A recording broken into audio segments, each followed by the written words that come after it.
Afrodisyas antik kentinin en kutsal bölgesi Tetraplion'un da bulunduğu Afrodit kutsal alanı ve bu alanın hemen güney tarafında bir mezar bulunmakta. Bu mezar ömrünün 30 yılını Afrodisyas'ın kazılması, tanıtılması ve restorasyonlarına adamış olan arkeolog Kenan Tevfik Erim'e aittir. Kenan Tevfik Erim 1929 yılında doğmuş, İsviçre'de ve Amerika'da eğitim görmüş olan bir arkeolog.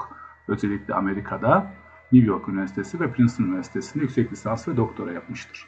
1959 yılında ünlü fotoğrafçımız Ara Güler'in fotoğrafları sayesinde Afrodisyas'ın varlığı yurt içinde ve yurt dışında tanınmaya başlamış ve bunu duymasıyla beraber Kenan Erim Türkiye'ye gelerek Afrodisyas kazılarını başlatmıştır. Özellikle yurt içinde ve yurt dışında New York'ta, Paris'te, Londra'da, İzmir ve İstanbul'da Geyre Vakıfları ve Afrodisyas'ı Sevenler Derneği adı altında birçok dernekler kurmuş. Bu kazıların mali desteklerini de bu şekilde sağlamıştır. Geyre Vakfı'nın destekleri hala devam etmektedir.